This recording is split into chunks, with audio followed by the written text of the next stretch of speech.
I'd like to call to order this meeting of the Urbana City Council for Monday, December 16th, 2019. Will the clerk please call the roll? Council members Brown. Here. Hazen. Here. Hersey. Here. Jacobson. Here. Miller. Here. Roberts. Here. Wu. Here. Mayor Marlin. Here.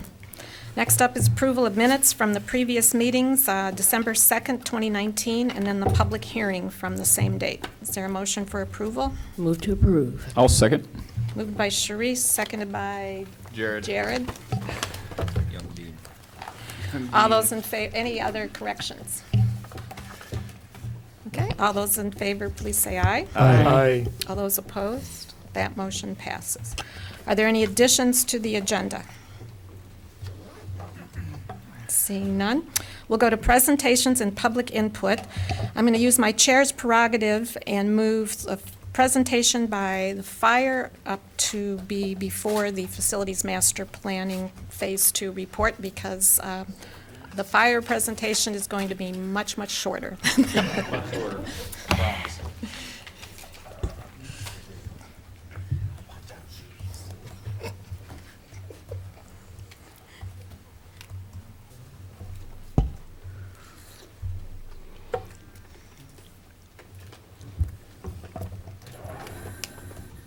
Okay, Mayor, Council, thank you so much for the opportunity to share a little presentation with you this evening. We had our Fire Ops 101 that we had invited our council to be a part of, and some of you took advantage of that opportunity. I've got some pictures up on the screen. I will give credit where it is due. I put together a little PowerPoint, gave it to Fahmy, and she actually really put together a nice finished PowerPoint for me, so I greatly appreciate that. So I'm going to explain as we go through the pictures. The first picture there is the picture of the people, the candidates that went through the process with their shadows, and each of them were there, had a picture in front of our engine company before we got started in the activities for the day. The next one is a picture of our mayors from Champaign and from Urbana.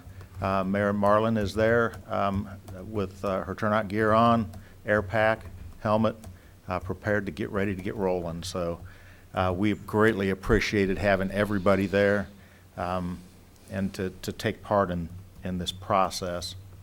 The gearing up process, each member had a shadow that assisted them with the entire process that day. That shadow stayed with the participants throughout the operations throughout the day. So they were there with them, partnered with them throughout the day to make sure that the scene was safe for the candidate, and the candidate had all of their questions answered. If they had questions throughout the process, they had those questions answered. The gear that was worn that day, the turnout gear, the bunker coat, bunker pants, boots, helmet, hood, gloves, and air pack were about 50 pounds. So about 50 pounds of gear that each candidate wore throughout the day.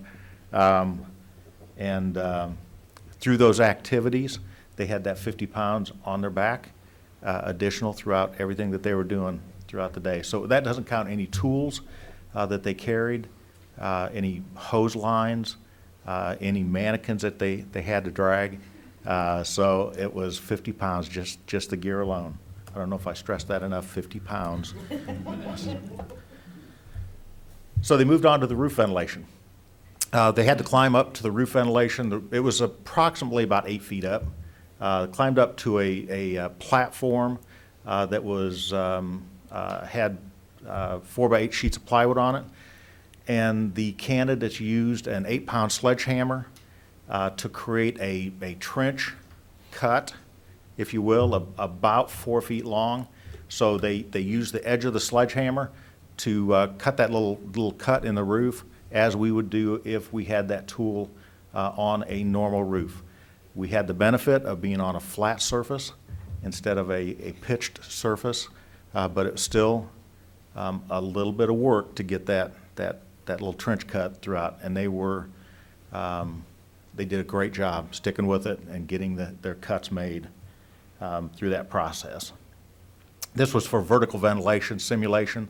They cut it so that it gave a little bit of an indication what we would do in vertical ventilation to let the heat and the smoke out of the house to get that heat off of the firefighters in the event that we went into a structure fire.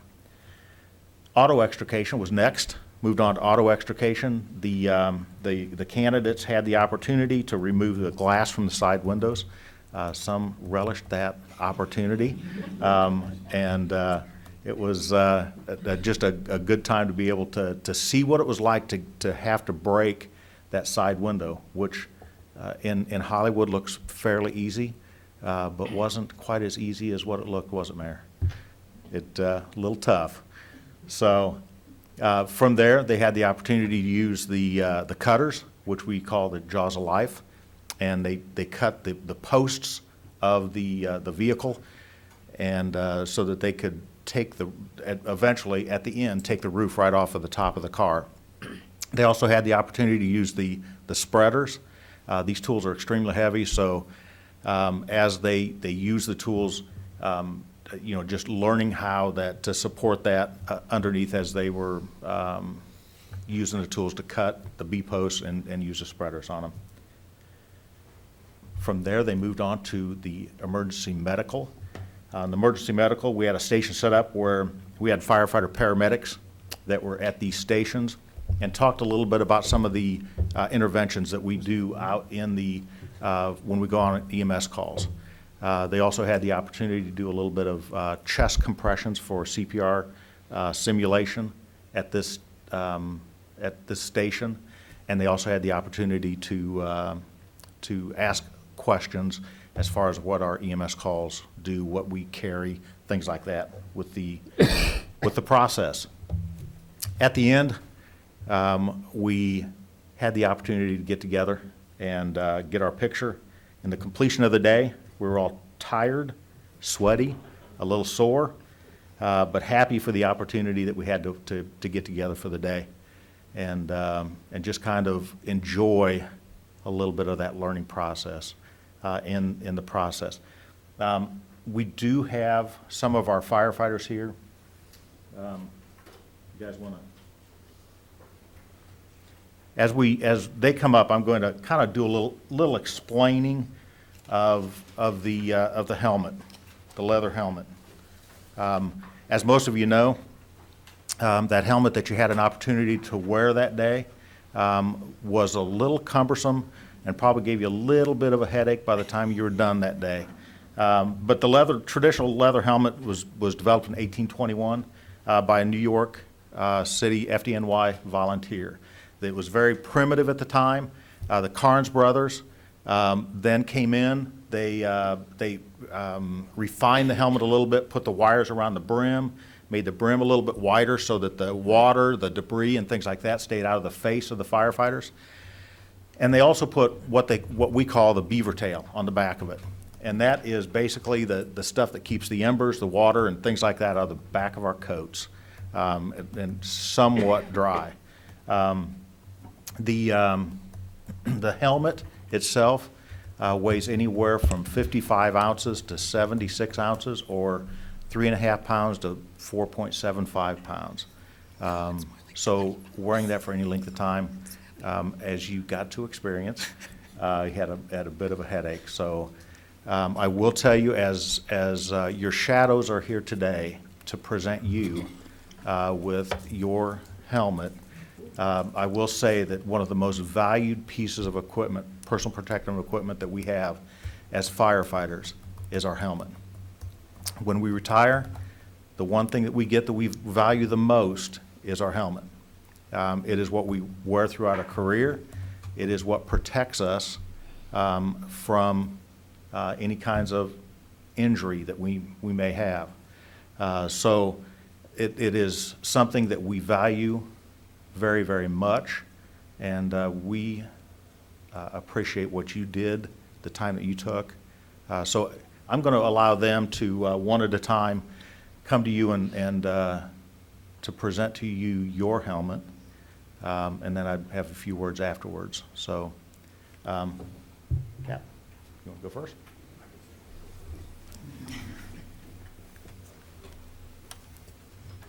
Well earned. Wow, that's heavier than my bike. Probably seems heavier now, because the other day there was more adrenaline to go with it. You heard it, I appreciate it.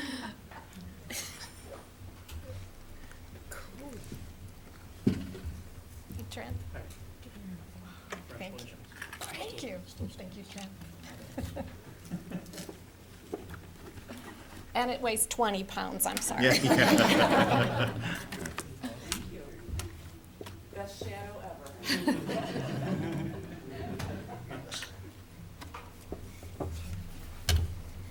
Thank you.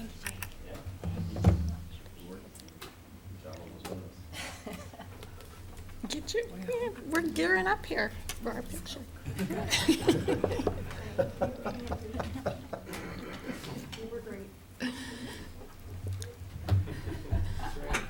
Well, the rest of the council should make a motion requiring you to wear it the whole meeting. Well, thank you for being kind to an old man.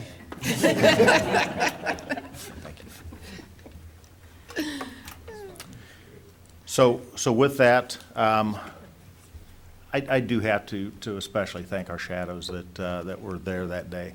Our shadows were there to make sure that your day was a success. And hopefully you enjoyed every moment of the opportunity. I do have a couple of other thank yous, I guess. You know, we thank you for the opportunity this evening.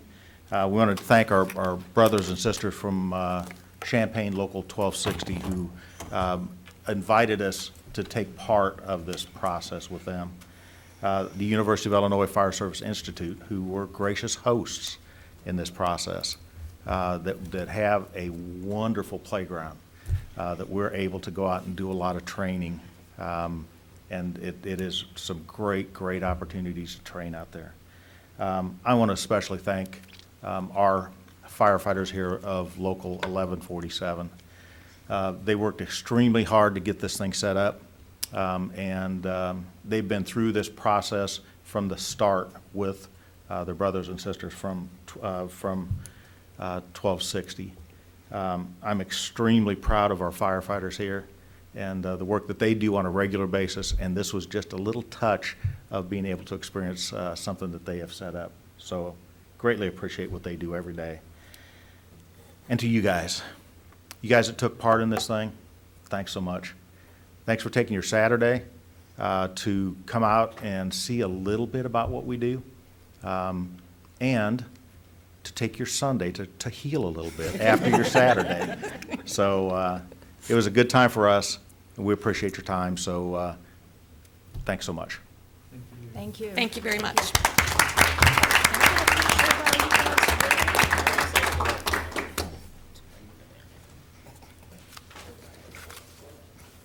Yes, Sunday was, Advil was my friend all day. Next on the agenda is a presentation on our facilities master planning, project phase 2, Vince Gustafson, and then we have staff from Canon Design. And I'll let Vince introduce our guests.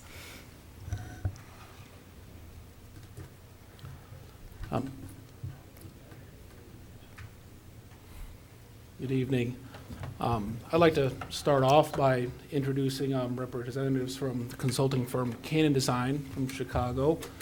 Sitting next to me is Chris Lambert in the audience joining us, who've been very helpful in the information we're about to present this evening. So I'm Kitty Franz, Pam Steiner, and Chirag Patel. And this evening we are here to present the key findings and opportunities from the second phase of our facilities master planning effort, which is a space and programming needs. I'll start off just kind of a brief recap of the project and how we got started and how we got here today. In 2018, we released an RFP for the purposes of hiring a consulting firm for facilities master planning. And as a reminder, the project goal is development of a sound, actionable, and fiscally responsible facilities plan that supports the entire city government organization by providing safe and inviting work environments that meet the varying operational needs of all city departments. In June of this year, I presented to this group the findings of the first phase of that study, which is the facilities condition assessment. And that was a detailed report of the existing conditions of the physical assets. If you'll remember, we took all of our facilities and we broke them down into systems, and then we broke those systems down into components, and we put together a prioritized listings of all the deficiencies and assigned how we should best tackle those physical asset needs. Each facility was assigned an FCI, or a Facilities Condition Index. And that helped us put together, just looking strictly at the facilities and the conditions, sort of a 10-year plan in how we are going to address the needs. And if you remember, we came up with some pretty staggering numbers to the tune of $8 million of noted deficiencies over the next 10 years. So at conclusion of that phase, we started to engage in the next round, which is phase 2, which is space and programming needs. Now, where before we were looking at the physical conditions of the assets was inside the building, with this phase, we're looking more at the space, how we occupy it, how the departments use the space, and how we function interdepartmentally between all the different areas of work that we do here for the city. So to better describe this process, I'm going to turn this over to Chris Lambert to describe how we came to the conclusions we found today. Thanks, Vince. And thank you to the mayor and the council for letting us have the chance to present in front of you today. So what we're going to try to do is walk through this phase 2 report, which really is in many ways leading into phase 3, which is ultimately a master plan for thinking about the future state of those facilities. So this is very much a kind of transition point. I think what you'll see on the subsequent slides is a summary of some high-level findings that really represent that phase 2. So just to walk through some activities that our team went through with City of Urbana staff across all departments. We held a visioning session very early in the process to goals for the overall process, understand where there might be opportunities for improvement within the way the City of Urbana is using its facilities today, and also as it relates to how teams might be more equipped to work together. So it was really a vision and priority setting. We conducted a survey of employees. We got a very good response rate, more than 150 responses from across all city departments, and have a good sense, I think, of the work patterns that people have today and some of the challenges they might face in the delivery of their responsibilities. We conducted a series of 5 focus groups encompassing plus or minus about 50 employees. So we got sort of on the ground perspective from some key people within the organization. These are really focus groups at the manager level and below, so kind of a bottom-up perspective. And then a series of leader interviews with about a half dozen different groups, folks who were leading different departments and divisions within the City of Urbana, to understand from their perspective what some of the major challenges are. All of that is really sort of accumulated into some key findings, which is really where we are today. And what we'll spend the next few minutes walking through is the high-level findings from these multiple activities to give you a sense of where we might be going next. So that 6th step that you see in this process really is the bridge between where we are right now and where we see the future facilities master plan evolving to. By the way, I should also say, happy to entertain questions throughout this presentation. No reason to be shy about asking. Okay, so we've boiled down those multiple streams of information really into 5 key findings. And hopefully, by the way, everybody can see it on the screen in front of you, right? Okay, good. So there's a few that we'll run through in more detail in just a second, but I wanted to outline what the 5 big ones are. First, we think that there's some challenges both with distraction as well as with a protocol that distract from the time that members of the City of Urbana staff have to spend on their defined responsibilities. Second, we found that current facilities have some challenges with enabling collaboration. They, in some cases, actually hinder collaborative patterns, and we think that that's a meaningful challenge that we need to address as we move forward. Third point, there are some unsafe and in some cases just unenjoyable working conditions that are impacting morale. We think that in many ways a productive staff is one that enjoys coming to work on a day-to-day basis, and so we think this could be a meaningful issue as you go forward. Fourth point, we think there's a lack of delineation between public and private space that has an impact on both employee and the citizen experience. The space immediately outside of these chambers is a good example of that, but we'll talk about it in more detail in just a minute. And then finally, storage. We actually think that that's a meaningful impact on the way that employees go through their day-to-day work lives and some of the challenges that we see in both the way that storage is handled today as well as some of the access to records. We think there's some opportunities, by the way, in all of these cases. So I know it sounds like this is a series of challenges, but what we hope to do is on the next few slides present where we see opportunities and some of the positive, both in terms of quick wins, things you can do in the relatively near term, as well as some longer term moves that might be more at the facility scale. So that first point that we just covered, the idea of distraction and the lack of clear protocol. Hopefully you can read some of the key findings from survey as well as from our focus groups. But at a really high level, I think one of the important pieces is that roughly 2/3 of employees reported having to overcome some kind of distraction over the course of a typical workday. That's an abnormally high number based on the study that we do at lots of other kinds of organizations, and so we think that there's a pretty meaningful impact of being able to try to address that. And from our perspective, as you can see kind of in the upper right portion of each slide, and that's going to be consistent for the next 5 slides, so it's a good place to look. There are some opportunities that we think are also part of being able to address some of these challenges. So first, we think that there's some ability to restore focus on core job responsibilities. We think that there are some quick wins that might be available in terms of developing etiquette in the way that and policies in the way that different spaces and different kinds of space are being used. We think that there are also, frankly, some ways that information sharing can be improved. And we don't think that these necessarily have physical impacts on the environment. We think that they are potentially just changes in behavior. That doesn't necessarily make them simpler, but it does mean that they are probably lower cost in some ways. So it won't necessarily have capital budgeting associated with these. There will be some other recommendations that you'll see in subsequent slides that I think are going to be more capital intensive. I'm happy to pause here if there are any questions. Otherwise, I can move on to the next. Bill? Sure. I think it's a good gap analysis, sort of to identify areas where we could make a big difference pretty quick. Do you have that broken down by department that you're furnishing to the administration? We do, yeah. We have different, a very extensive background on each department. We're happy to provide that. We don't have it in this presentation, okay. But if that's something, fine. yeah. Okay, thanks.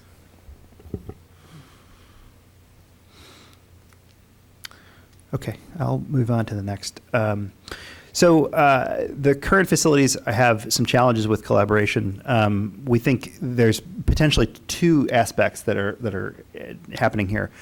So the first is the relative distance between facilities within the city of Urbana. We heard in focus groups that many people make their way throughout the city over the course of their day. In some cases, that's a perfectly reasonable thing to do. If you work in public works, for example, and you have a responsibility that requires you to be out in the community very actively, that may be a perfectly reasonable thing for you to be spending time on. But a lot of folks end up spending time making their way between this building and public works, for example, or between any of the fire stub stations and this building. And the inefficiency that creates in the course of the day struck us as something that was relatively easy for the city to be able to address through either consolidation in some cases or potentially through an approach that enables more remote meeting. So whether that's through a phone conference or a video conference, some kind of an easier way for teams to be able to collaborate across boundaries. We'd also mention that from survey, there were some challenges that employees identified in terms of how they collaborate and the way that they interact with one another. So that's typically within a building is the way that we saw those challenges. And so there are also collaborative patterns that we think we can improve just by bringing groups together. The city building, for example, is relatively carved up, and there may be a way for us to bridge some of the divide between groups by physically bringing them together. So the opportunities in this case, again, in the upper right of the slide, really represents a few key findings. We think, first of all, there may be some opportunities to evaluate current meeting space and thinking about that in a more modern way. There are relatively few meeting rooms for city staff to be able to interact with one another, and they're relatively, under-equipped for easy access for meetings to actually happen in a sort of dynamic way. Second, we think that there's a real possibility of understanding sort of the placement of, excuse me, to be able to place the sort of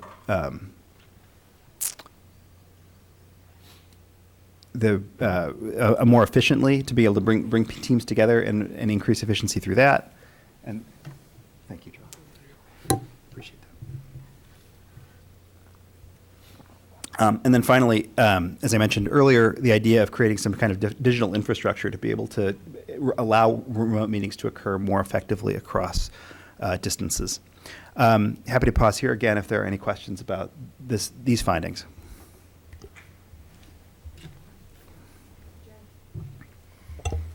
What kinds of digital collaboration do you guys often suggest to organizations of this size?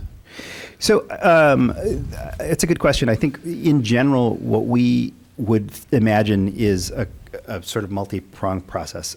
We think that there are opportunities for using relatively low-cost and efficient tools like video conferencing software that might enable people to be able to do things. Lots of organizations, for example, as part of their subscription to a Microsoft product line, for example, would then have Teams or Skype as sort of specific products if we're thinking about that. But broadly speaking, I think we're agnostic to the specifics of any provider or manufacturer. We just think that the idea of being able to have digital collaboration across distances is important.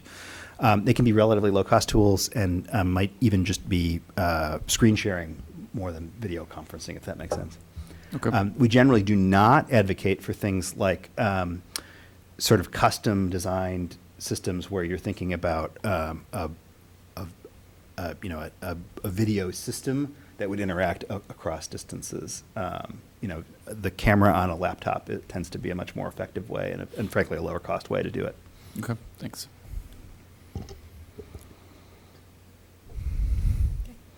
Okay.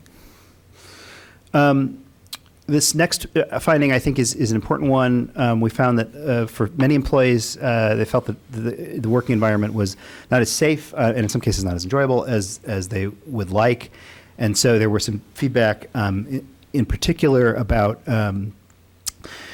public works employees who have physically difficult jobs in some cases and have a hard time being able to deliver because of the sort of limitations of their current environment and the lack of sort of safe working conditions in some cases relative to being able to deliver in some very difficult situations like as snow season is coming upon us. Right. The one perfect example of that is just like we dealt with the past 2 days, getting our snow operations up and running in a very confined, basically a shed on the back end of Public Works, where we literally have, a couple feet between large dump trucks and our plows are up against the wall.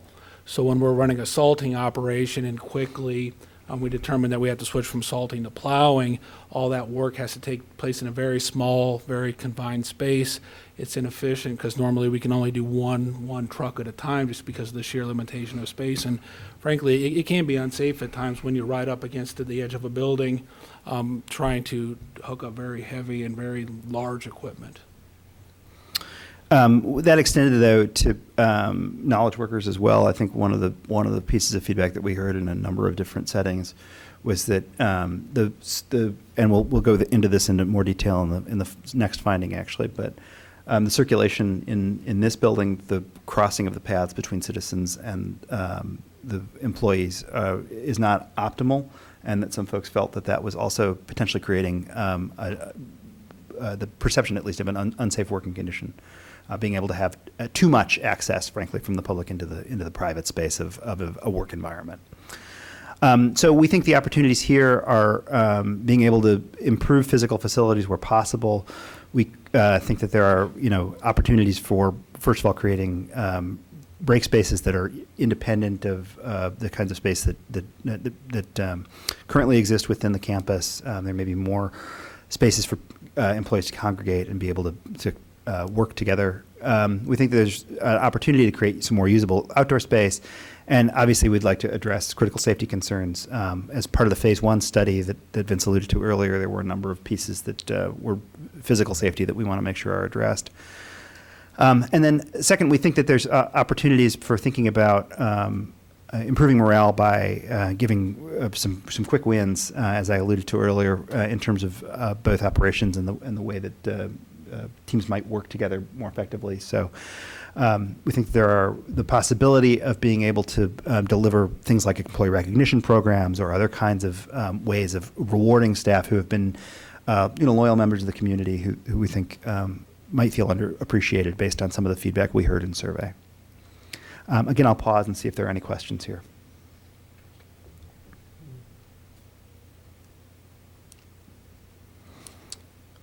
Okay.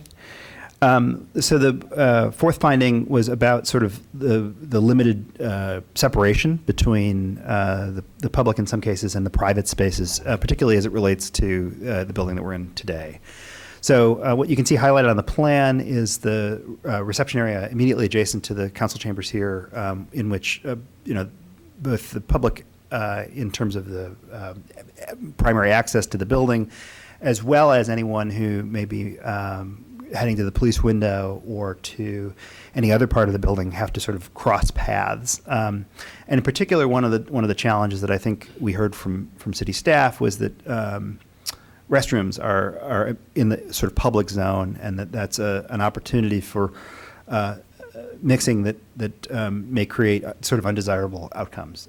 So the fact that you have to walk right past the police window where there may be some untoward kind of activity occurring is something that creates the perception of a safety concern. We think that this is a not insignificant challenge, but it's one that is addressable by rethinking the circulation of this building and rethinking some of the ways that space is being organized. So the opportunities here are really to sort of realign facilities with sort of the desired city image. I think that may be a more aesthetic concern, but it's an important one. We think there's an opportunity to really create better greeting and better wayfinding for the public. We heard from a number of city staff that the public comes into this building in particular and doesn't really know where to go. And so relatively low cost, relatively simple thing like being able to have signs would be something that would be very useful. And then finally, figuring out a way to create more separation between those functions is something that we think would be really fundamental to improving the building. Any questions about this opportunity here? Dennis? Yeah, actually, because we were just learning about this, and I would love to, of course, look at this, your document, in the future a lot more closely. Yeah, I know there's a lot of words. Right, but you're really bringing up some really interesting points that, has crossed my mind, but has never gone to the point of being deep concern. But I can see that the staff and our employees are dealing with this all the time, and I'm just walking through sometimes myself, tangentially, to do a couple of things during the day, and it's not a concern that's consistently on my mind, but I appreciate your bringing this up. And I would echo the concerns about security and circulation. We've got 3 different entrances to this building, all of them open to the public. We have, and any time I come down through the lobby, I'm always running into somebody wandering around going like this, because they may be going to finance, they may want to go to Public Works, they may want to find the police, not Public Works, to community development. They may try to find the police, they may be going to the city clerk, and or just finding the bathroom, and there's a lot of uncertainty just wandering around in the lobby. So these are low-hanging fruit that we can address fairly quickly. Okay. Sorry. Great.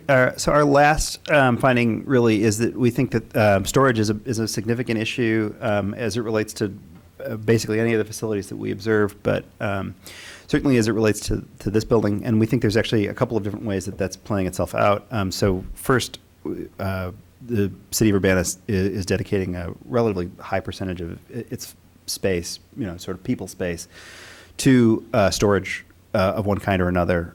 So I think there's a statistic on there that says about 18% of the overall footprint of this building and the Public Works building are being dedicated to storage. That's higher than what we see in most other organizations. And we would recommend rethinking that. And there's really two broad brush ideas for this. First, we recognize that there are a lot of requirements that city agencies have in terms of being able to keep documents on hand and accessible to the public relatively quickly. But there are probably some best practices that certain groups have adopted and that need to be shared by all departments. So we heard, for example, that in particular finance has got a good program in place for being able to store and deaccession documents over time and have really adopted a good approach. We have not heard that shared across other departments, and so there may be just some best practices that could be shared between departments that would enable that to happen more effectively. But second, providing space that actually enables storage to occur in a fairly purpose-designed space that's sort of away from it and is in a relatively lower cost place would be something that would be desirable. So it could be then accessible but not immediately at hand, and having both a policy that it supports that as well as a consistent program would be something that we think would advantage the city significantly. It would free up space, frankly, for more people and less storage within space that was originally designed for people. So again, I'll pause and see if there are any questions about this one. To Mayor Marlin's point, I think this is, again, kind of low-hanging fruit, but it is really a meaningful issue for you.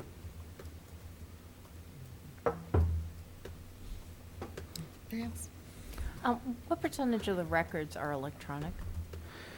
That's a question I do not have the answer to, but I suspect that quite a bit is at this point. I think it's something that we can certainly look into as we sort of continue this recommendation. I think a lot of libraries have an off-site storage for books. I mean, U of I does. They have Oak Street, and then they have a lot of digital copies, but you can always request something from the off-site. Sure, I think the opportunity here is to obviously scan as much as we can for that immediate accessibility, but we are required to keep that physical paper copy for 5-10 years per the state requirement. I mean, we could create dedicated off-site storage for that, still have the digital accessibility, but free up the footprint on-site.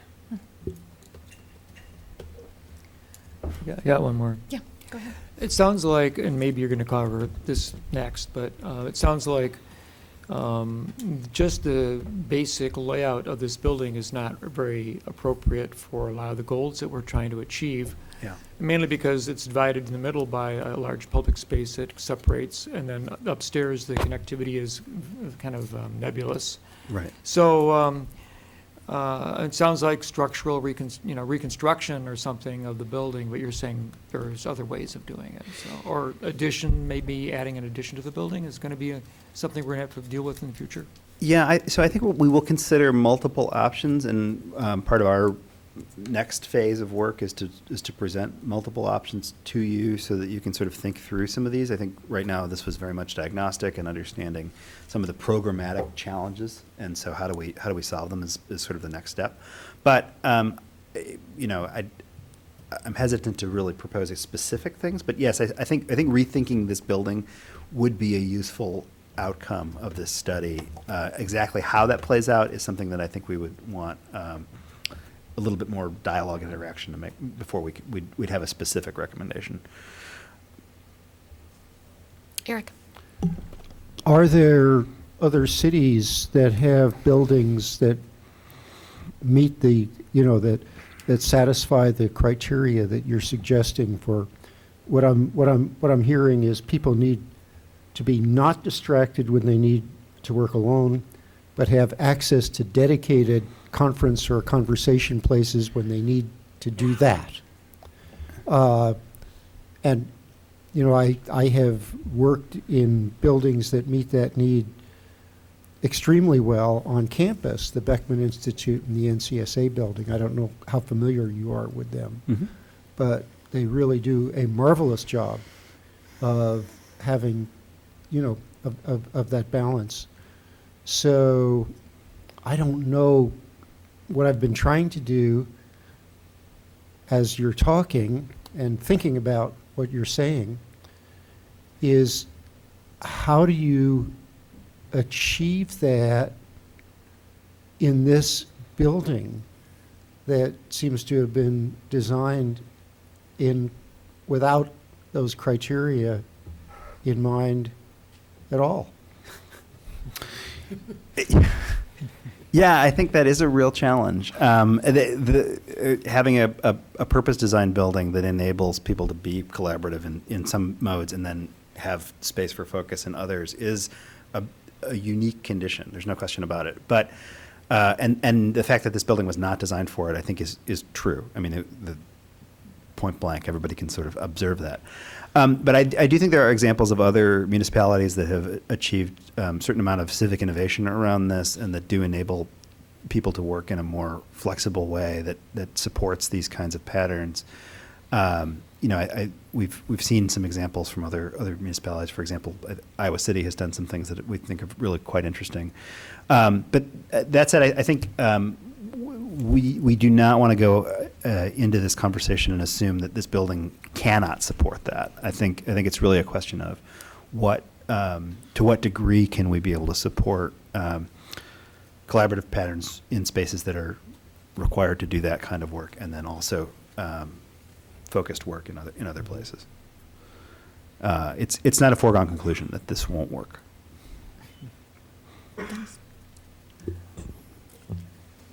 I don't know how all staff will absorb this thought, but it would seem to me that it would be possible to separate the civic aspects of the responsibilities of mayor and staff from the focal in this building, and maybe occupy the entire building for those needs, and to relocate and perhaps build a new structure for police and fire, because their duties and needs seem to be rather different in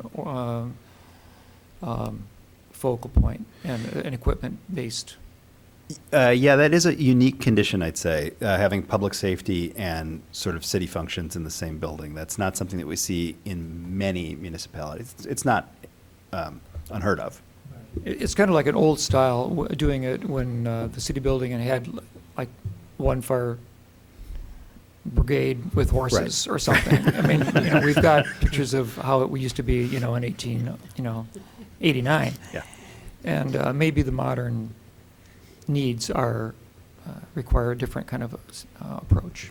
Yeah, and by the way, I think we heard, we didn't mention this earlier, but we could have that from the fire chief and others that Station 1 is also a little substandard for what I think they would need for their functions, frankly. Yeah, and maybe hard to get out of. I mean, you're right down here in the middle of the city, and as far as like quick egress, to answer a call, maybe a slightly different position in the city would be advantageous. So I don't know. I mean, we're going to be talking about this, I'm sure, for a year or so.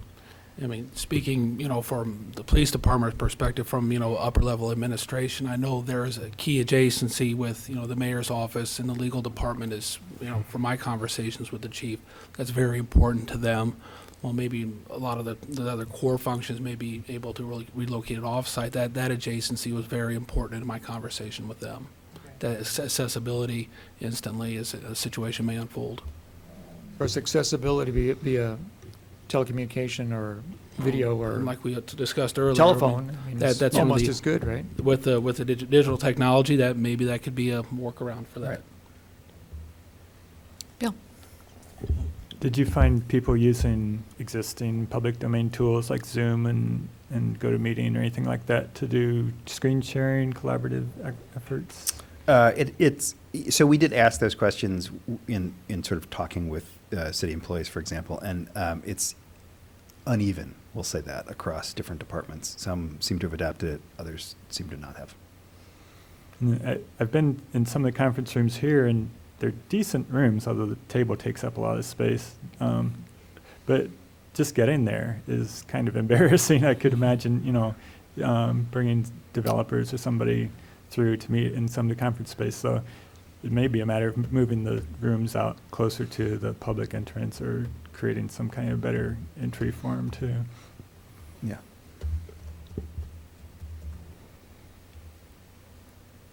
Okay. I think that may have been the last slide we were prepared to present this evening, unless there are further questions that we can talk through.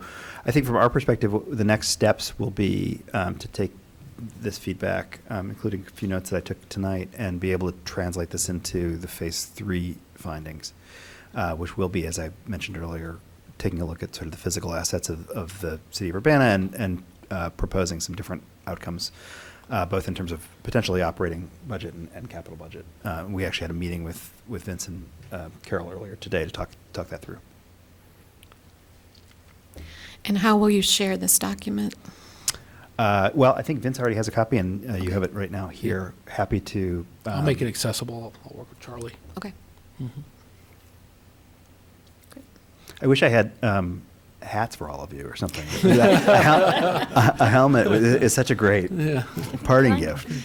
You need to bring hard hats. Yeah, right. Mary Alice? I just wanted to say, I've worked in a variety of offices in which they've been split in buildings, which has been incredibly detrimental to bringing groups together, to understanding what different people do, to be able to collaborate. So I would be hesitant to push you down that road, just because I've personally seen large organizations. We have about 130 people in my organization. We just recently, in the past year, moved everybody into the same building, which has really increased our ability to work together. So I just want to put that out there since we're talking about perhaps next steps. More consolidation, yeah. And our goal is to get people out of the furnace rooms and the closets. Absolutely. Which is why we don't have storage space, because we have people working in our storage space, so, yeah, yeah. Thank you very much. Thank you. Thank you. Are there any public input cards, Mr. Clerk? None. I do want to take this public input opportunity to recognize and announce that we had two bits of good news in Urbana over the weekend, or toward the end of last week. One is that the NewMed announced that they did get their license from the state, and they will be beginning to sell adult use cannabis on January 1st out of the NewMed facility, so we're very much looking forward to that business opening.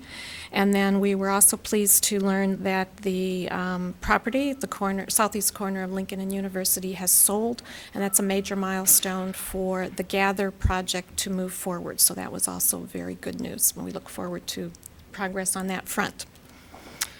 Okay, next up on the agenda is unfinished business, and it's ordinance number 2019-11-063, which is the ordinance amending Urbana City Code, Chapter 22, Article 7, Section 2291, which is an amendment to the food and beverage tax ordinance. This was, if you recall, the ordinance which authorizes a half-cent increase in the food and beverage local food and beverage sales tax.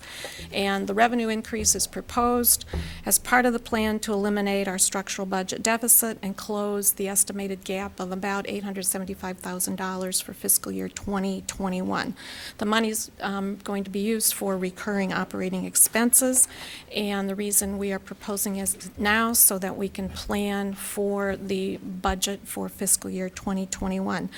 In light of some questions that have arisen since this was first brought to council and some concerns that were raised, I've asked staff to first report on, to give you some context as we go into discussion tonight.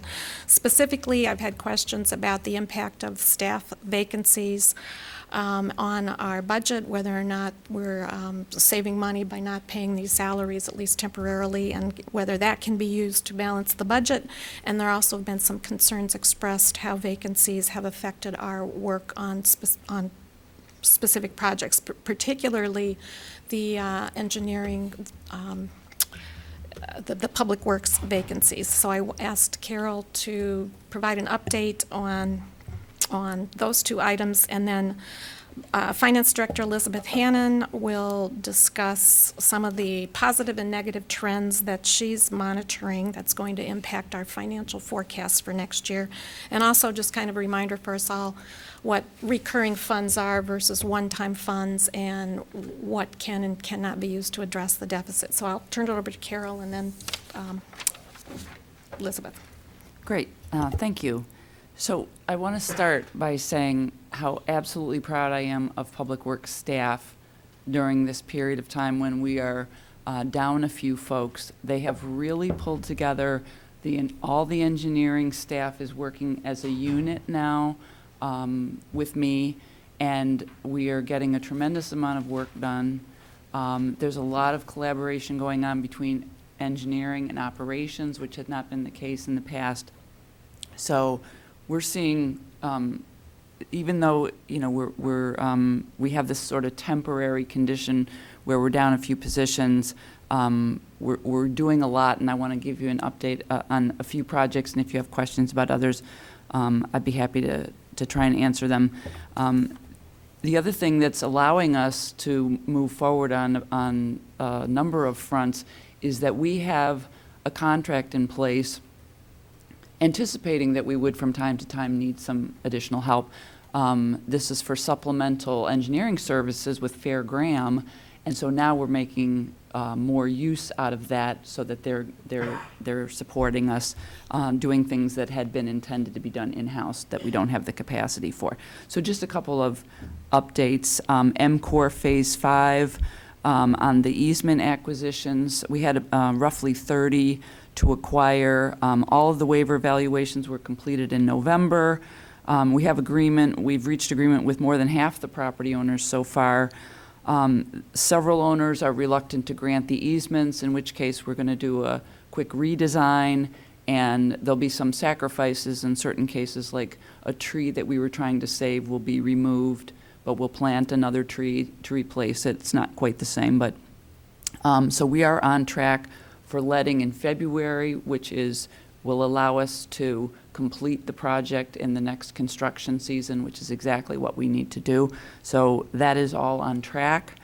The Lincoln and Springfield Avenues resurfacing, the design is largely done. Right now it's in Fair Graham. We've just signed a contract with them, and they're doing a quality control on the design just to make sure we haven't missed anything. We received approval from IDOT Cultural Resources, subject to review of the final plans, and we're still waiting for the environmental clearances to be completed. But that's all well underway. We're still in the state where we're trying to figure out what the best timing of that project is, whether it should go in 2020 or whether it should go in 2021, given that MCOR is going to be under construction, University Avenue is going to be under construction, the Gather project is going to be under construction, and so we just, will it be more complicated in 2020 or will it be more complicated in 2021? We're still evaluating that. The Vine and Washington Streets intersection, and this goes up from the intersection to Illinois Street as well. You're probably familiar with this. This section of street is exhibiting the ASR, the alkali silica reaction, where the concrete deteriorates. The project was originally scoped to be a resurfacing, but after conferring with both engineering and operations staff, we've determined that trying to patch this in pieces is not going to work, because what we're trying to patch is still fundamentally, problematic. And so we've decided that we're going to do a full depth reconstruction, which is going to be more expensive than what was originally intended, but will actually be money that is much better spent in the long run. So the project is going to be closer to about $1.5 million. We have $400,000 in the capital bill designated for this project, and the CIP had a placeholder of $485,000. So we're in the process now of identifying where the balance of that money will come from, and if we're able to identify sufficient local funds, because we could then not have to go through the IDOT review process, we can probably get that project done this summer when the middle school is out. So working hard to try to bring that to closure, and we have tasked that out to Fairgram to do the detailed design for us. Another project that's been in the works for a while is the Nevada Street Series Street Light Replacement Project. You'll remember that those are, there's 2 sections. It was put into 2 phases so that we could chunk it out in manageable chunks. We have the budget in the CIP is $500,000. That did not include construction observation, which we will we always needed to contract that out. So we will be amending the budget sometime in the future to reallocate $100,000 from the Busey Street project. There's a couple blocks on Busey that need to be reconstructed, but it doesn't make sense to do that before the Gather project is finished and before Lincoln and Springfield are completed. Clark Dietz is under contract for that aspect, and that will begin after classes are out at U of I this spring. And then there's also the Main and Vine Streets intersection analysis. We made the commitment to study the geometry and functionality of the intersection following the pedestrian fatality we had earlier this year. There was a delay in scoping the project, and that's been resolved. So Fairgram is performing that analysis, and will have a report to us mid-January, which we will then promptly share with the council.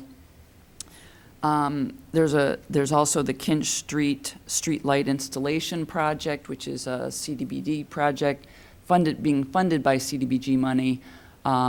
We're getting more refined cost estimates on that, and I have preliminary indications that the cost will be roughly double of what we had been holding as a placeholder, but there are sufficient CDBG funds available to supplement that, and that can move forward. We're also been working on, there's been a backlog of work orders based on Traffic Commission decisions. We're clearing that backlog. And we also, it came to my attention that we have multiple projects outstanding with IDOT, closing out projects that go back as far as 1999. So we are diligently working through those. The biggest one was the one that I brought to the council about a month ago, which was the amendment number 3 for the local public agency agreement for Olympian Drive.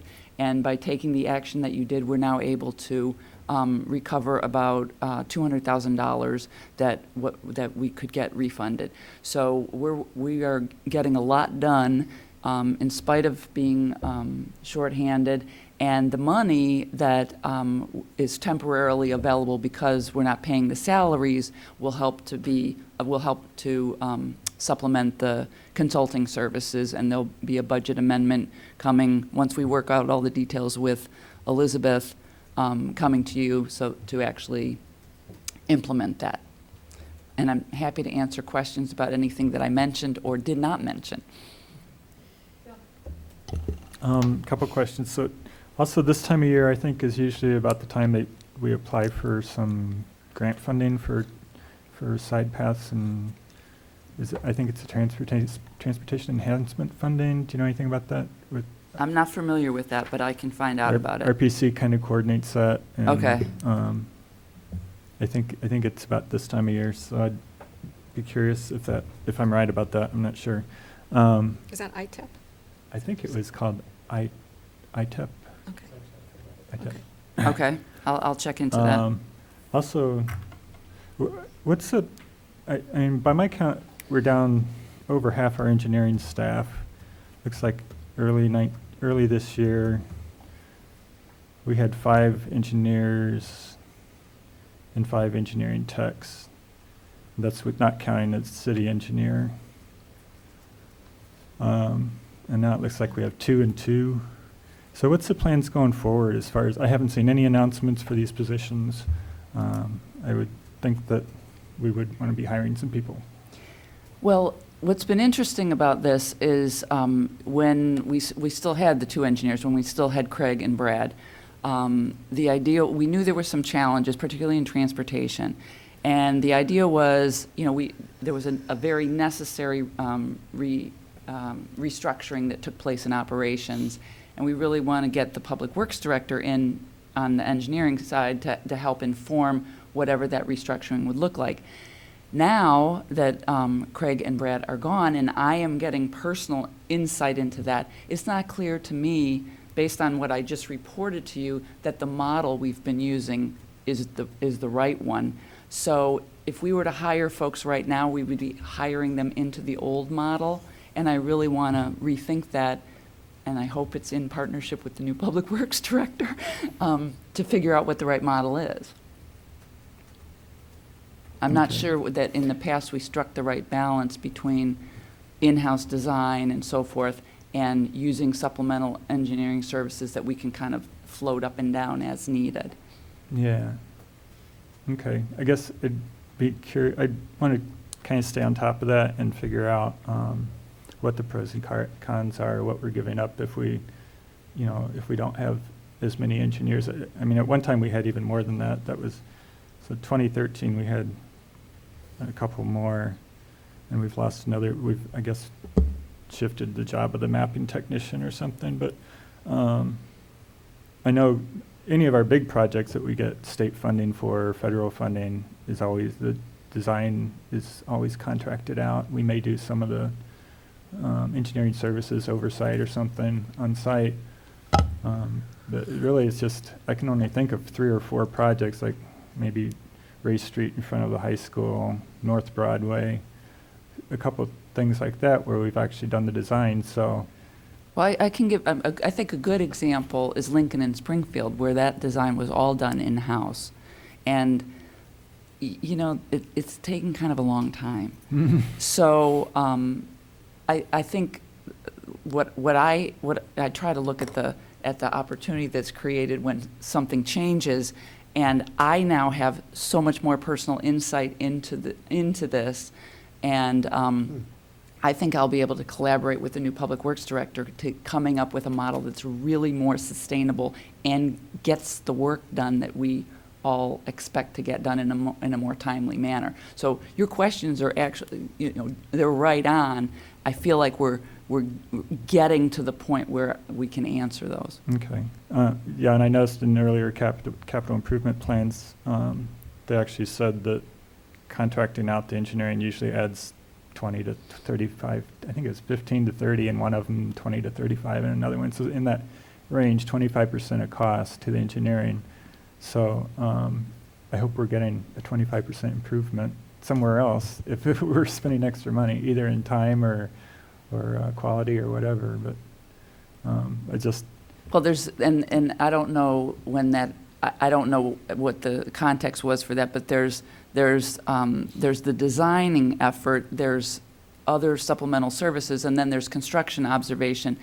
And, based on some of the stories that I've heard in the past, construction observation has been something that we've sacrificed, but then we end up with product that is substandard, not what we paid for, but it's our responsibility.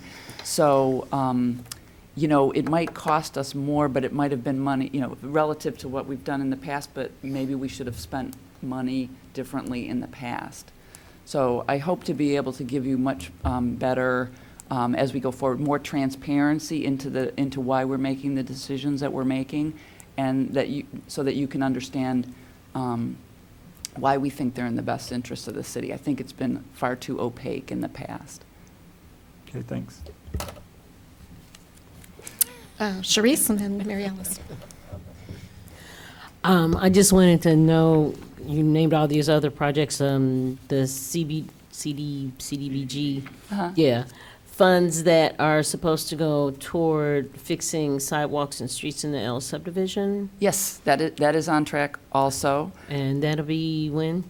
Well, there's $105,000 in CDBG money in that project, and then the total is roughly $500,000. And we have to spend the CDBG portion of that project prior to May 1, which that's another project that Fairgram is working on, and they're helping us scope it out so that we can chunk it out and get that first tranche of money spent. And they're confident that we can meet the deadline, the May 1 deadline, and then they're helping scope out which I think the idea was there was going to be some pavement, pavement patching, curb replacement, sidewalk replacement, ADA compliant ramps. So they're going to help us prioritize and fit that in the allocated budget. Okay, so in addition to the CBDG money that is going for Ellis, there are other funds that also need to be allocated to complete. You have to do the CBDG money first. Yes. And then for what's been sussed out for the other repairs or replacement of whatever. Those are coming out of several different pavement maintenance line items in the CIP. Okay. Okay. Thank you. Mary Alice? So you've gone over a number of projects that we don't quite have enough funds for. And I'm wondering if you have a total amount that we're short. We're going to have a meeting with Elizabeth on Friday, and we're going to figure all that out. And you know, there's projects that we're not going to get to this year that were in the CIP as being done in 2020, and so they just won't get spent this year. And we can, when we come with a budget amendment, we can give a full summary of how things are shifting around.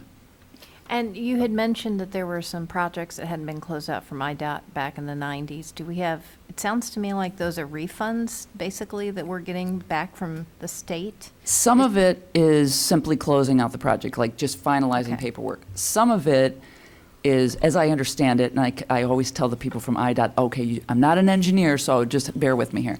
Some of it is that we believe we have spent money and that we got refunds and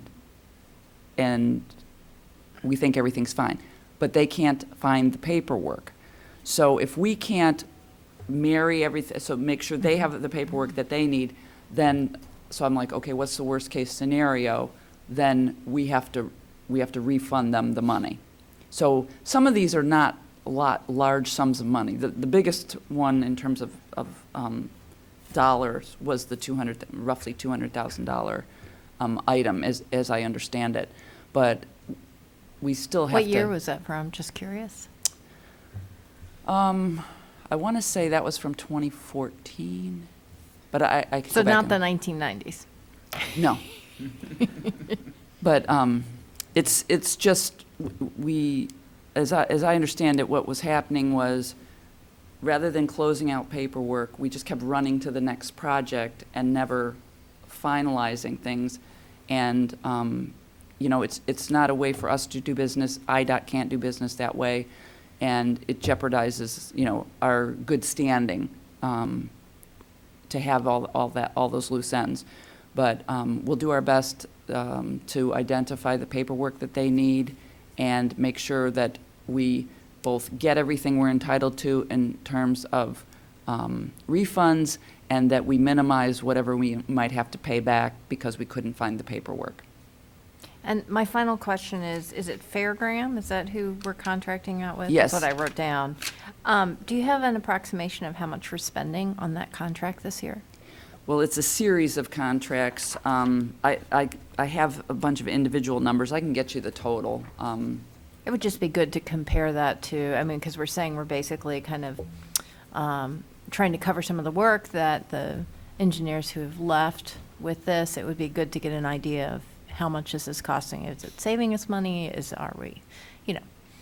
Right, and be happy to get all that. I just do feel like I want to say right now that it's important that it's not just dollar for dollar, it's dollars for productivity. So if we could save a lot of money, but we're not pushing projects out the door.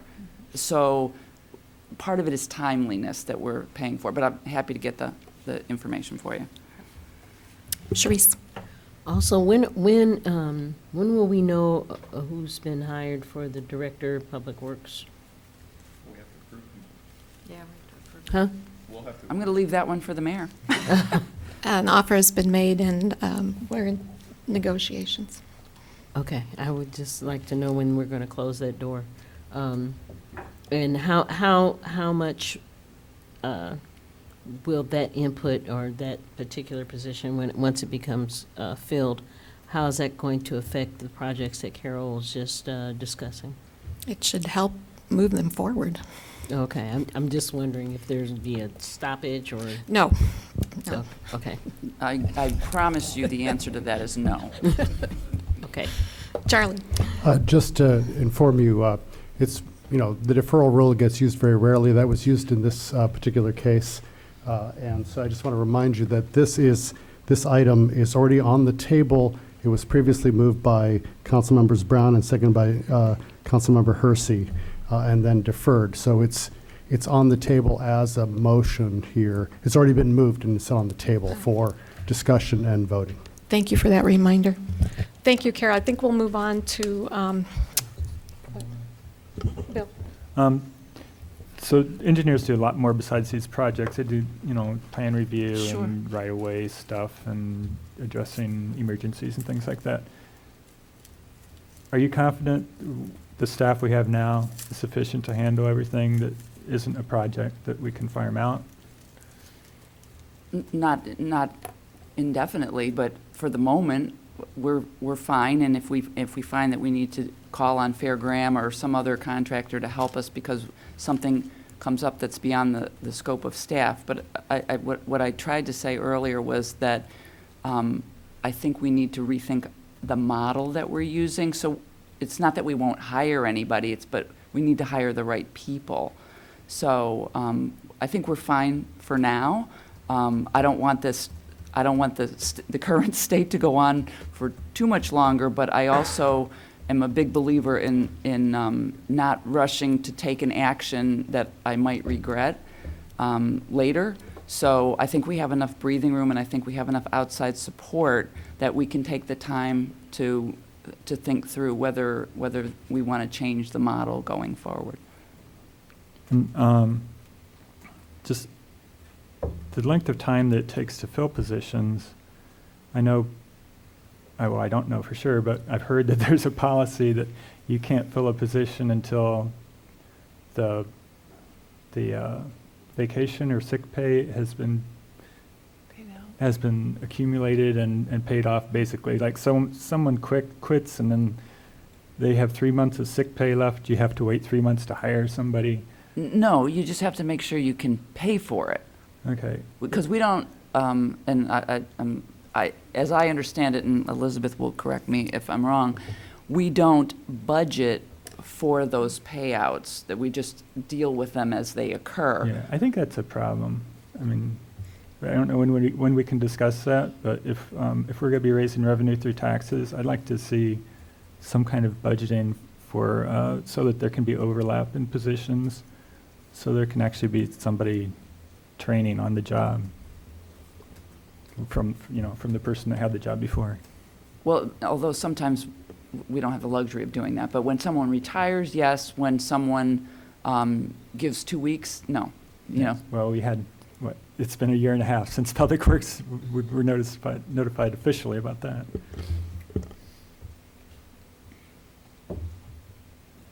Jared?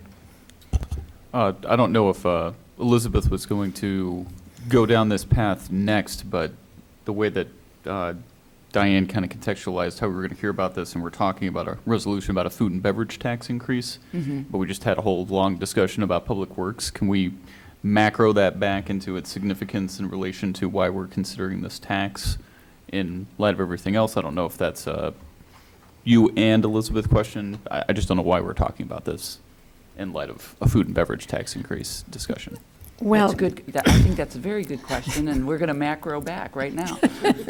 I love that. I'm going to use that. this all arose when I was getting questions and comments about using funds that were created from these vacancies to cover the budget gap for next year, and not just from council members, but from some members of the public as well. And that's why it's these dollars allocated for staff, particularly in Public Works, will be spent to keep things moving forward in Public Works. And what we're looking at is recurring revenue to pay for recurring expenses. And that's what Elizabeth will be focusing on. Is that macro enough? Okay. There's usually a reason. If you think back almost a year ago when we talked about the last financial forecast, we expected that we would need to increase recurring revenues or decrease recurring expenditures or some combination by a total of $875,000 in fiscal year 21, which is the budget that we're going to be working on here soon. We also expected that we might need some additional revenue increases in FY22, perhaps another $375,000 to completely close this budget gap. So that was part of the plan, to eliminate the structural deficit while maintaining basic city services. That wasn't going to give us money to do anything new, to add programs or services, but just to maintain what we already have. So, as you probably suspect, throughout the year, I'm always keeping an eye on kind of what's going up and coming down, and kind of how does that affect that prediction? Are we moving closer to our goal? Or are we getting further away? And so I sat down this weekend and I kind of jotted down my notes about what I see happening. So I'm going to share those with the understanding that we will be reviewing the updated forecast probably towards the end of January. And so that will be a much more accurate prediction. So first of all, I always start with the hard stuff first. Both our police and fire labor agreements end on June 30, 2020. And so very soon we will be beginning negotiations. The outcome of negotiations is always somewhat difficult to predict. We did, of course, in the most recent forecast and in our next forecast, we will anticipate some wage increases. But at this point, we don't really know if that's going to be adequate. Also, our AFSCME labor agreement, which covers Public Works as well as some police and finance employees, is ending 1 year following that. So we have 3 big labor agreements to negotiate coming up. Another item is that based on council input during the last budget process, we need to fund the vehicle and equipment replacement fund at a level that is sustainable without using debt. And so that's going to require about $250,000 annually. We are going to have to replace our police records management system in the near future. The current ARM system runs on that old AS400, and you've been seeing these things, over the last few years. We migrated the financials off that system, and we're continuing down that path. There'll be perhaps hundreds of thousands of dollars in one-time cost, and then a significant recurring cost. Details are still being worked out on that. Well, you recently approved 3% cannabis tax, and that's certainly going to help to close the gap. that revenue is very difficult to predict. I know I gave you a pretty broad range of numbers, but that was challenging even to come up with that broad range. It could vary quite a lot from what we expect. We've also talked, at least on one occasion, about the changes in state law pertaining to sales tax and e-commerce and how that might affect us. Well, within the past few months, I spent a lot more time pondering that and did a lot of calculating and research. I think, there may have been some expectation that that was going to generate a significant amount of revenue for the city. I don't believe that's true. Anybody wants the details, I'd be happy to review the reasons why. But, I'm thinking perhaps we're looking at another $50,000 to $100,000 annually based on the e-commerce. And part of that has to do with the fact that items that are purchased online for delivery to Urbana but originate from a destination in the state of Illinois are taxed, or from an origin in the state of Illinois are taxed at the origin, not the destination. So I don't know. I occasionally buy things from Amazon, and I've noticed lately, they're pretty smart about where they locate things in their warehouses, right? I've noticed lately almost everything I buy is coming from a warehouse in Crest Hill, Illinois. So they're getting a lot of money, but we're not. Yeah. Well, I'm sure we could invite them. The other couple of other things to note: the general fund is often a source of funds when we have other unmet needs. So, for example, some of the capital needs that Carol mentioned earlier, we may end up tapping the general fund if we have some one-time savings, particularly. But also, we had our little brush with a tornado this past year. And it's important to maintain healthy reserves, because if we ever are in a really serious situation, if we have a major natural disaster, that's where we're going to go. And I know I've said this multiple times over the past couple of years, but we're basically overdue for the next recession. It's been more than 10 years. That's probably the longest time between recessions since the Great Depression. We can't predict when that will happen exactly or how severe it will be, but that's going to affect our sales tax revenue, and it'll ultimately affect our growth and property values, and it probably will affect other city revenues as well. So I do have a couple of things that I'm counting on the positive side of the ledger. So our health insurance premiums came in lower than expected this year. So we do that on a calendar year basis. That gives us certainty for 1 year. But we do not have a multi-year deal for health insurance. So for calendar year 2020, we predicted a 12% increase, but we actually achieved something like a 9% decrease, which is pretty spectacular. The difference in this fiscal year is about $200,000. We're still expecting that one of these years coming up soon, we're gonna see a big increase. Right now, we have some competition for the city's business, and that's keeping our rates down. Also, right now, sales tax is performing better than expected. That could change at any time, particularly if we get into a recession. I expect for this year we may do better than budget by perhaps $400,000, but I'm working with only 5 months of data at this point, so that's a little bit speculative. So that's kind of all the pluses and minuses that I'm keeping in my head in terms of where we're sitting. The additional food and beverage tax revenue would likely allow us to avoid additional budget reductions in FY21 and to have balanced recurring revenue and expense. If other revenues perform well, we might be able to avoid revenue increases in the following year. So that last little bit that we would make up in FY22. So the reason we're bringing this now is that we need to have some certainty as we develop the budget about what revenues we have available in that process. So we need to be clear about, do we need to go back to departments, and do we need to be talking about more cuts, or do we have the revenue that we need to maintain current services? So that's really why you're seeing this at this point.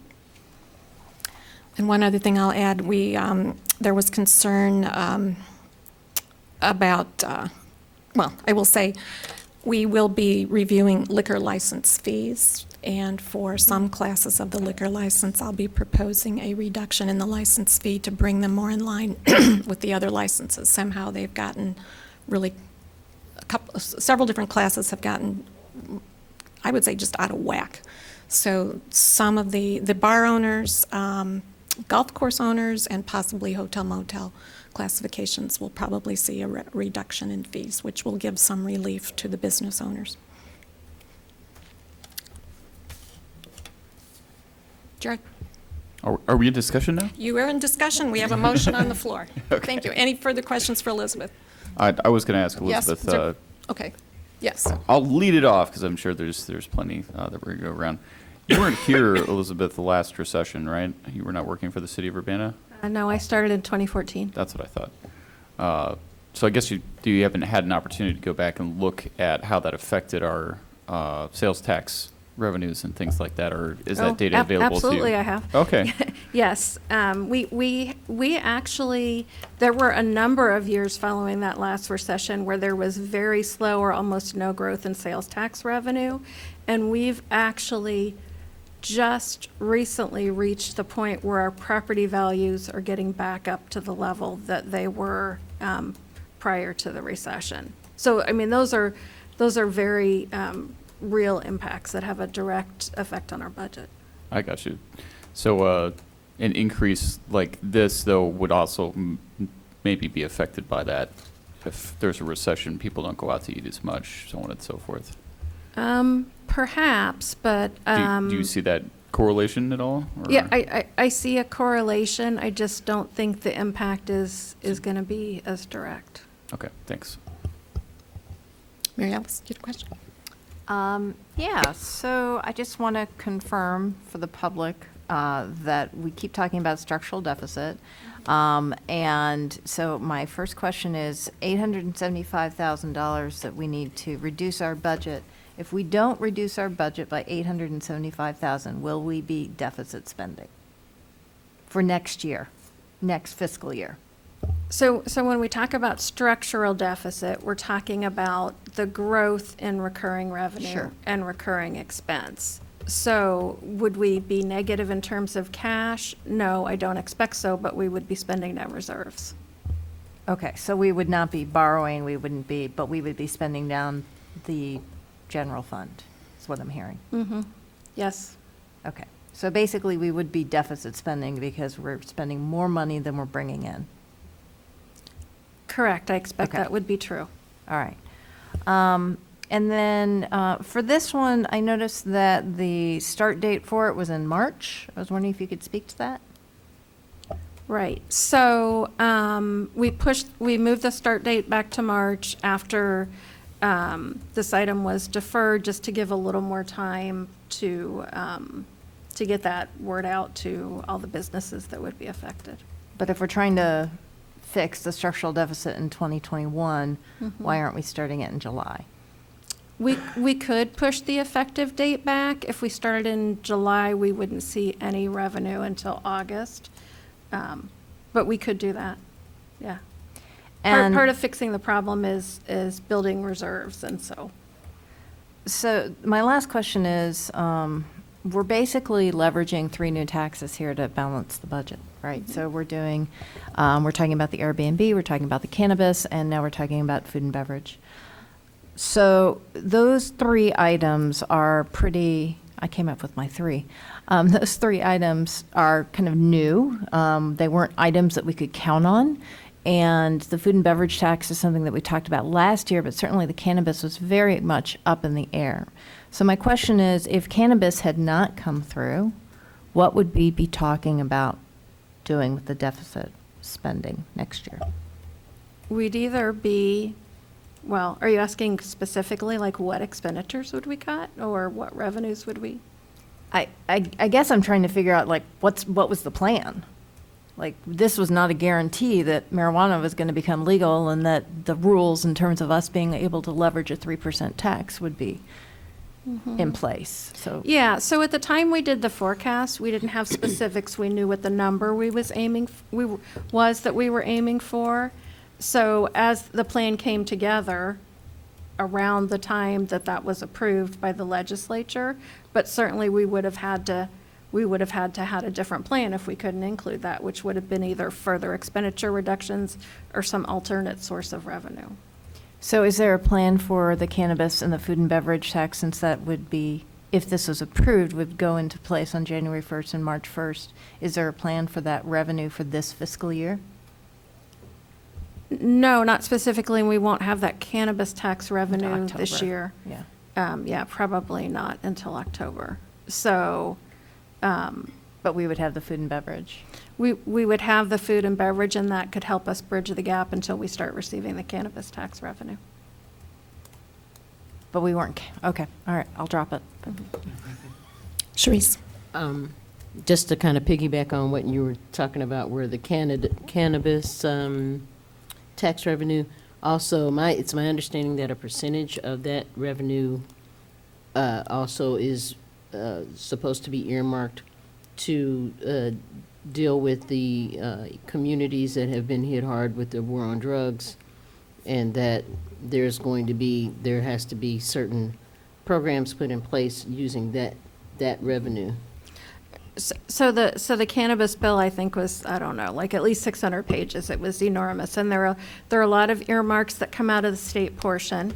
So then the cities were allowed to impose a local sales tax on cannabis, which we did. There's also a piece that's going to be directed to the city that's designated specifically for, I think, law enforcement and education purposes related to drug interdiction efforts, or the language that was something like that. That piece will, and we have no idea how much that's going to be. Nobody's been able to provide an estimate up to this point. So that will be put in a pot and distributed to all the local governments on a per capita basis, and that will go into our police special fund, which is where we put funds that are restricted for specific police purposes. And then so it'll be segregated so that we can make sure it gets spent according to the purpose that's designated in the law. Okay. I'll have to research that. Bill? I'm sorry, did you say the cannabis, we wouldn't see the cannabis tax until October? Right. Okay. So in the trailer bill that was approved in the veto session, or the original bill had an effective date, I think, of September 1st. In the trailer bill, they moved the effective date until July 1st. So, but by the time that goes through the system, typically there's a 3-month lag for all sales tax revenues, so, yeah. So the people standing in line in January 1st aren't going to be paying Urbana sales tax? Well, they'll be paying they'll be paying state not- and home rule sales but tax, not but the they won't cannabis. be paying the cannabis tax. Ah, okay. Right. The reason why we asked you to approve that so early was that there was some talk that the trailer bill might include a January 1 effective date. But I think, in fact, the Department of Revenue just wasn't able to make that happen. And so July 1 was the date that was We approved. probably will get a better idea about how much that tax will be, though, if we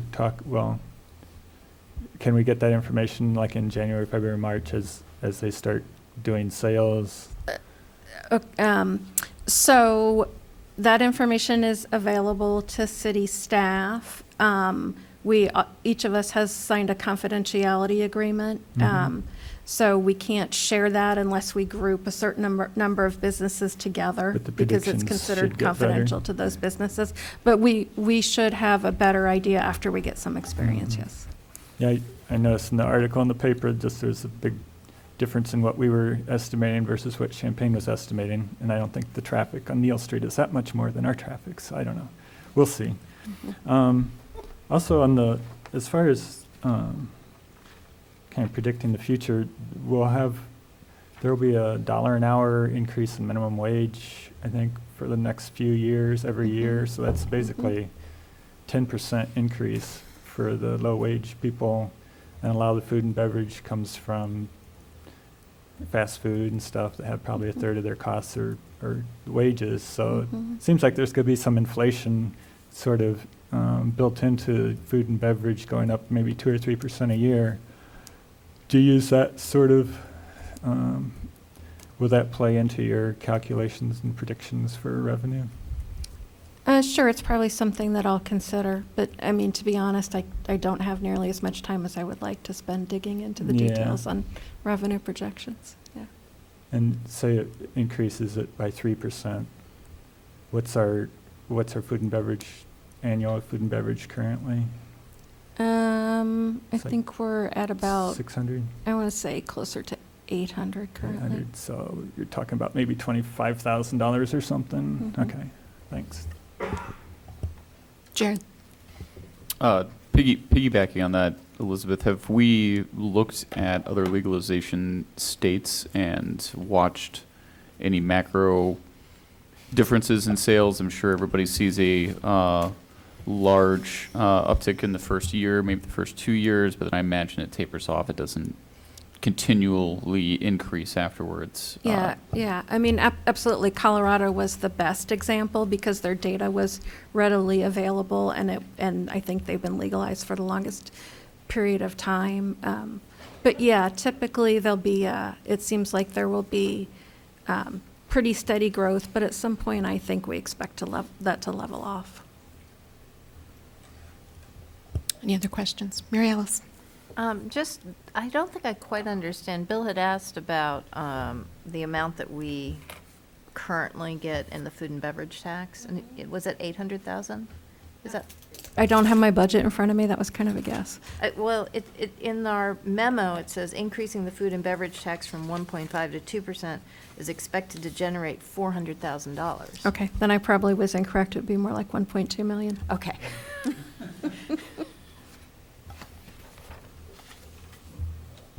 Jared? Just one last comment. I know that we certainly have seen a lot of feedback about this particular tax, and I know we all had conversations about the things we were willing to look at as far as accepting taxes and putting taxes on the rolls for balancing our budget this year. And I think we've had some hard conversations with folks about how that's going to affect their businesses, but I would just like to continually stress that we've got to consider, especially our local small businesses who are, cornerstones of why people come to Urbana, what makes our image in Urbana what it is, why people want to be here, what makes us well known. Every time we choose to do something that hurts those businesses, it makes it that much harder for them, makes their longevity that much more difficult, makes our lives more difficult because, that's our lifeblood. That's what draws people to Urbana. So just want to make sure we all consider that as we look at these things going forward and how that's going to affect, our large scale, what we're doing here and what we're trying to achieve. Eric? But let's put that in quantitative perspective. We're saying that the tax on food and beverage consumed on premises is going to increase by 0.5% from, so every dollar be 99.5 cents. So I just think we ought to understand what the size of the hit is. And I do appreciate your perspective on that, Jared, and that's why for the past 2.5 years, instead of turning only to revenue increases, we have spent a great deal of time, as you know, reorganizing, restructuring, reducing spending, improving efficiencies, looking for ways to save in every possible corner of this building. And I think that was with some revenue increases. So I think that was a very responsible approach to take. And I think we continue to go that route as from going forward. So, Dennis. And probably the area that we could put the most attention on in the future will not be food and beverage anymore, but it would be of great value to us to have more new development in this community. We are on the brink of getting a few projects finally started, and once they're built, we will be able to benefit from new revenues in those areas, and all we can do is continue to increase new business opportunities in our community. I forgot the concerted effort at economic development and growth. So there will be some announcements coming down the pike. So, are we ready to vote? Any further discussion?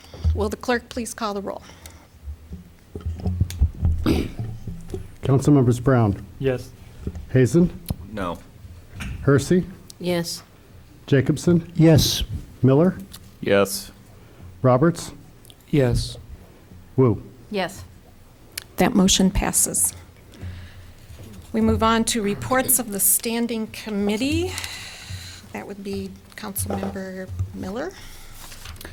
All right, so last week the Committee of the Whole met and sent a number of resolutions, one ordinance, and one meeting schedule forward to the full council to be taken with a single vote. We're going to vote twice to make this happen, once to approve their being put on the consent agenda, and once to approve them once they're approve the consent agenda once they're on the consent agenda. So, on behalf of that committee, I would like that we consider approval and adding these items to the consent agenda. That would be resolution number 2019-12-054R, resolution approving an intergovernmental agreement with Danville, Illinois for purchase of asphalt emulsion. Ordinance number 2019-12-071, an ordinance amending Urbana City Code sections 225 and 228.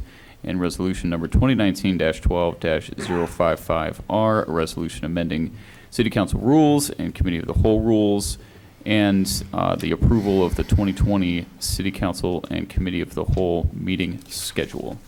Does anyone request moving any of these items to the regular agenda? Okay, we have no public input cards related to these items. Okay, so I would move that those 4 items be appear in the consent agenda. Second. Motion to consider the consent agenda was made by Chairman Miller, seconded by Sharice. All those in favor, please say aye. Aye. All those opposed, same sign. Okay. Okay, and for that committee, I will move passage of those 4 stated items be passed. Second. Moved by Jared, seconded by Eric. Motion, are there any questions or comments? Mary Alice. Well, Carol just walked out of here, but I was going to thank her for her additional information that she No, gave she's right us. there. Thank you for providing us more information on the asphalt and the contract with Danville. Okay, well, thank you. Do you have any questions of Vince of the spray patcher while he's here? We'll give you a demonstration in the spring. It's really a remarkable piece of equipment. And I digress. Okay, with no further questions, will the clerk please call the roll? Councilmembers Brown, Yes. Hazen, Yes. Hersey, Yes. Jacobson, Yes. Miller, Yes. Roberts, Yes. and Wu. Yes. That motion passes. Reports of special committees. Okay, reports of officers.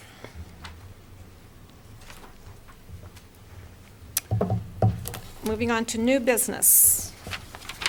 We have ordinance number 2019-12-072, an ordinance levying taxes for fiscal year beginning July 1st, 2019, ending June 30th, 2020. Elizabeth?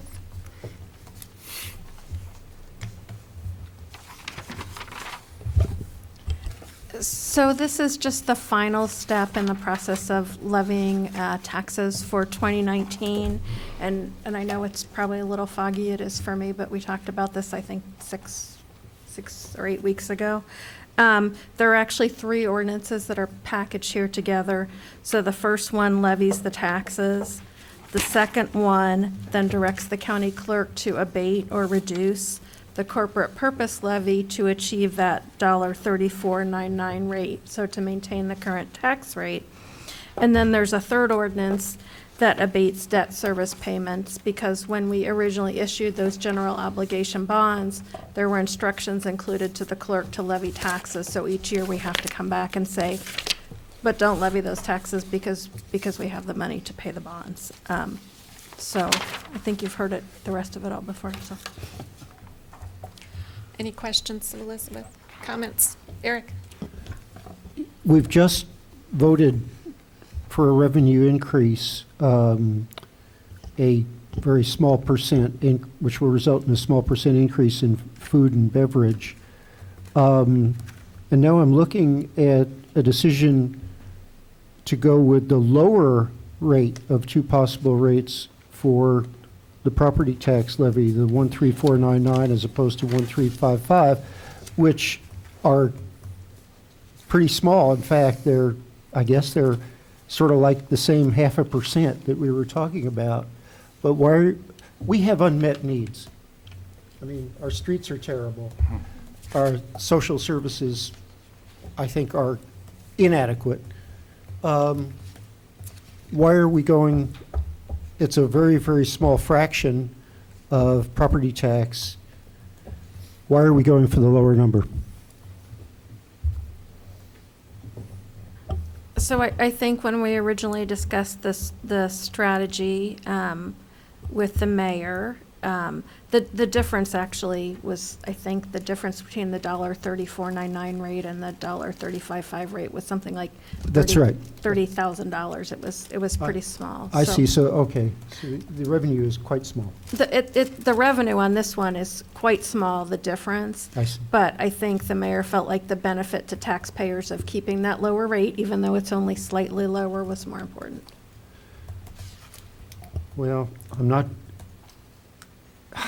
going to hold my breath and refuse, but nobody would notice the higher rate.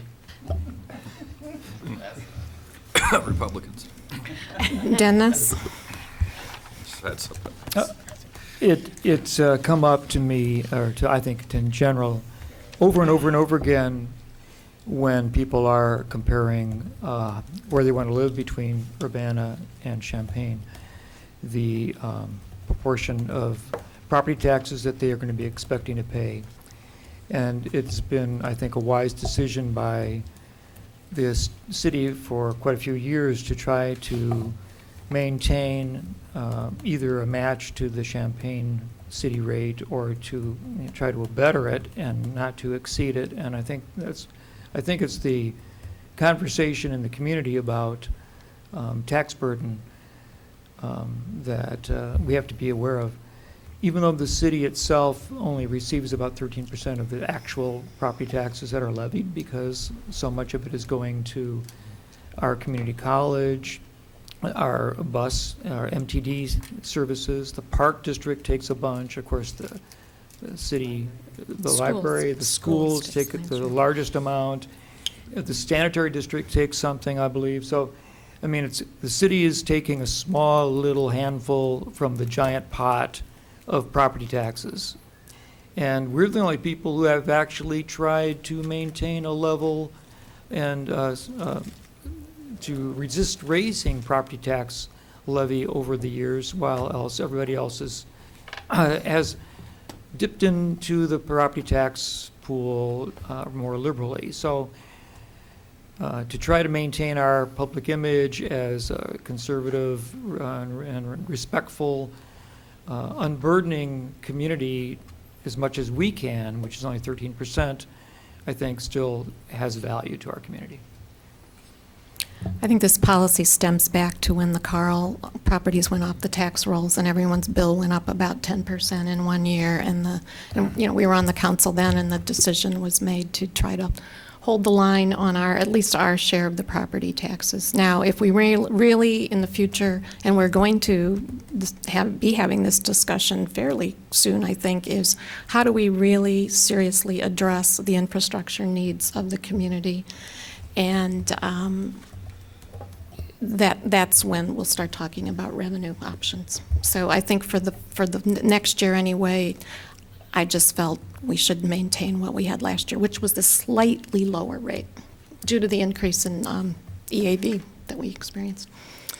And now, as we have growth in over the next few years, we'll have some other options. But at this point, when you talk to people, the one tax that comes up over and over again is the burden of property taxes. That's the one that hits everybody the hardest, I think. Mary Alice. So we have these, I guess, property tax levies in which we hope that Carl Properties and OSF will come back on the books. And last week we did the township, we levied the township's amount, and I asked about the 31%, and I think the 25% from township, if I'm remembering correctly. Why was there a difference between our estimate and their estimate? I believe we completed our estimate before they completed theirs, and so there's the property tax system in Illinois requires you to do a significant amount of guesswork if you want to target a specific tax rate. So we were looking at, we knew what the assessments were, what was in the preliminary abstract that the county assessor certified, but what we didn't know was what was happening with the Board of Review in terms of their decisions on the appeals. And so there's some guesswork involved in looking at all those appeals, and there was a very large number of appeals this year, and just trying to figure out like what was a safe number. So basically assessing, because there's a whole bunch of properties, which properties might come back on the rolls. Is that what? So the increase in assessments is really more focused on, it includes the hospital properties, but I think that variance has more to do with what was happening at the Board of Review. We know the numbers for the hospital properties. Okay. I think it's certain that they will not, the hospital properties will not be back on the tax rolls this coming year. Jared. I'd like to make a motion. Okay. I'll move ordinance number 2019-12-072, an ordinance levying taxes for fiscal year beginning July 1, 2019 and ending June 30th, 2020 be approved. Is there a And second? I'll second. Moved by Jared, seconded by Dennis. Any further discussion? I would Yes. just like to make a comment. I totally understand where Eric is coming from, and I would gladly increase that on my personal property taxes to see better roads in Urbana, and I think a lot of people would agree with us. And for Ward 7 residents watching this in particular, if you want to tell me about it, please do, because that's, we're here to take into consideration your voices and your opinions. So I just wanted to make that known, that I wouldn't disagree, Eric. Eric. Well, I will stipulate that you can't really build a lot of roads for $30,000. So I will, add property tax has a lot of symbolic value and symbolic weight. So I intend to vote in favor of this. But we do need to come up with a plan to seriously address our infrastructure needs, so, one way or another. Okay, we have a motion on the floor. Will the clerk please call the roll? Councilmembers Brown? Yes. Hazen? Yes. Hersey? Yes. Jacobson? Yes. Miller? Yes. Roberts? Yes. Wu? Yes. Mayor Marlin? Yes, that motion passes. Next up is ordinance 2019-12-073, which is an ordinance directing the Champaign County Clerk to abate the tax levy for the general corporate fund for the tax year beginning July 1st, 2019 and ending June 30th, 2020. Is there a motion? I'd like to make a motion to approve. I'll second. Moved by Jared, it's seconded by Mary Alice. Any discussion, questions? Will the clerk please call the roll? Councilmembers Brown? Yes. Hazen? Yes. Hersey? Yes. Jacobson? Yes. Miller? Yes. Roberts? Yes. Wu? Yes. Mayor Marlin? Yes, that motion passes. Next is ordinance number 2019-12-074, an ordinance directing the Champaign County Clerk to abate a portion of the 2019 tax levy related to general obligation bonds, Series 2012, and general obligation bonds, Series 2014. I'll make that motion to approve. Second. Moved by Jared, moved by Dennis, seconded by Jared. Any discussion? Will the clerk please call the roll? City Council members Brown? Yes. Hazen? Yes. Hersey? Yes. Jacobson? Yes. Miller? Yes. Roberts? Yes. Wu? Yes. Mayor Marlin? Yes, that motion passes. Last item on the agenda is an appointment to the Market at the Square Advisory Board, and I'm pleased to bring the appointment of Molly Oberg to the Market at the Square Advisory Board. Her term ends June 30th, 2021. She's the owner and manager of Meyer Produce, a 35-acre fruit and vegetable farm in Camargo, Illinois. Molly will be filling the board position vacancy in the, quote, greater than 4-year producer/baker/grower, end quote, category. And for those wondering why someone outside the city of Urbana is being appointed to this position is precisely because there are specific categories on the Market at the Square Advisory Board, and that was done in order to have a representation of all the different vendors at the market, and there was no residency requirement because our vendors come from a fairly large region. Is there a motion? I'll move that we accept Molly Oberg for Okay. the Market at the Square Advisory Board. I'll second that. All right. All those in favor, please say aye. Aye. All those opposed? I have a question, because we can discuss now, right? Well, Just a minute. Where is Camargo? Camargo is South? south of here. Yeah. South of Villa Grove. Okay. 4 miles south of Villa I've just, Grove. I've never heard of Camargo. That's where they make Camaros. Eric, thank you. You should visit Camargo, Eric. It's actually a very nice community. It's a very pretty town. Okay, will the clerk, or let's see, all those in favor, please say aye. Aye. All those opposed? That motion passes. And then we will be appointing a person to the newly created position of food truck vendor as well. Taking applications, actually. This meeting stands adjourned. Thank you.